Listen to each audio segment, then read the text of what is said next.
Fracking is the practice of withdrawing natural gas, oil, coal, or other petroleum products by forcing pressure and fracturing the earth.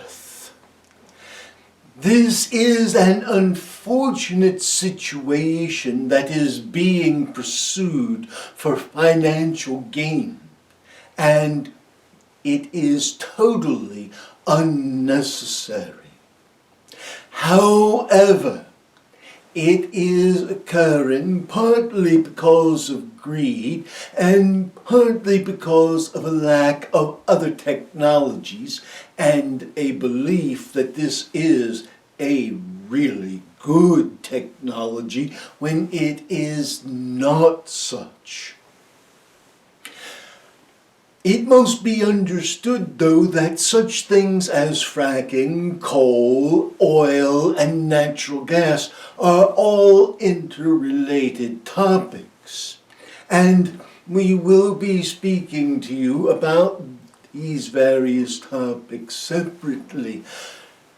For the moment, we will address singularly the issue of fracking, because this creates damage to the earth in ways that most scientists are only beginning to appreciate. What is happening when pressure is forced into the earth to fracture veins to recover a product from the earth, or to force it from the earth even under pressure, is that extraneous pressure is being pushed into the earth.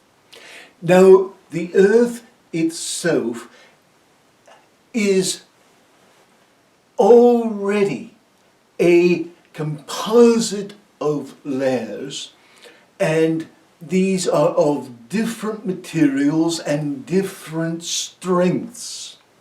So when you introduce a foreign pressure into the earth, the layers of the earth actually begin to break and crack at different rates according to their strength and resistance.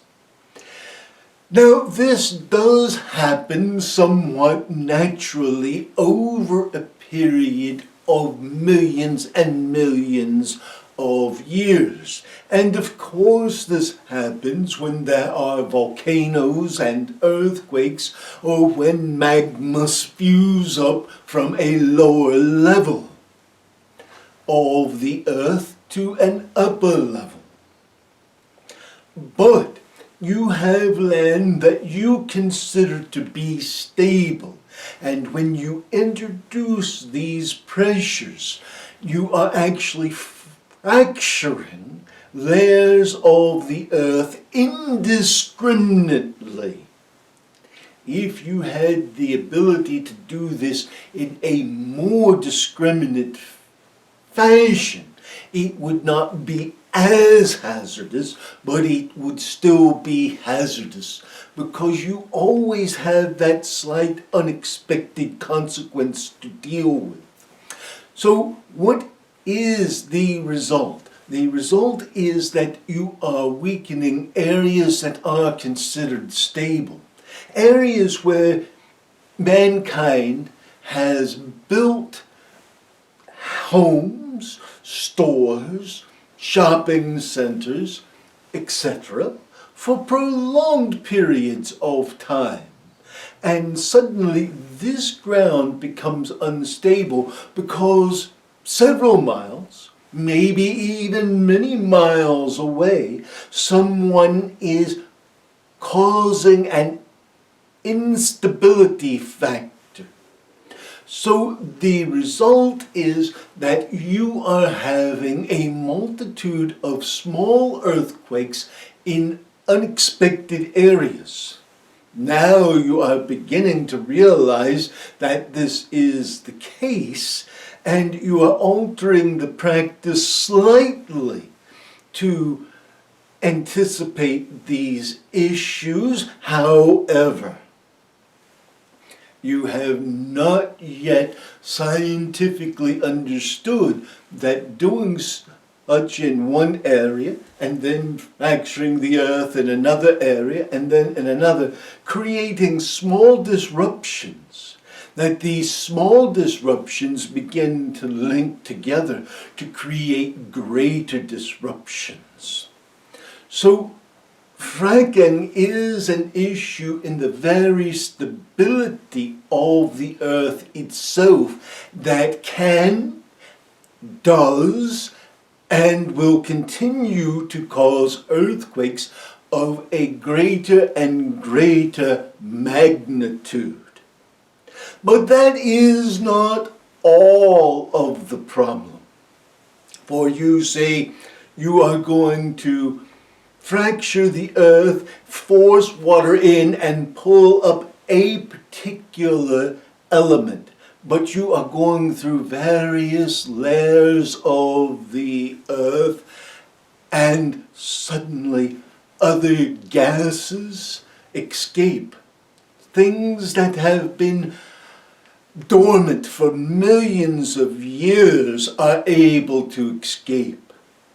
You say, what problem can that be? But you're talking about not just gases, which can impact the ozone layer, can impact global warming, but you are also talking about the possibility of actually exposing bacterium and viruses that you have not had on this earth actively for millions and millions of years. The hazard of what you are doing is so much greater than the small gain that you can make from it. Therefore, we are telling you that if you are to continue this practice of fracking, you must learn to do it properly, learn to isolate it to a particular strata of the earth, and learn to extract only that which is desired without creating the terrible imbalances in pressure that you are currently creating.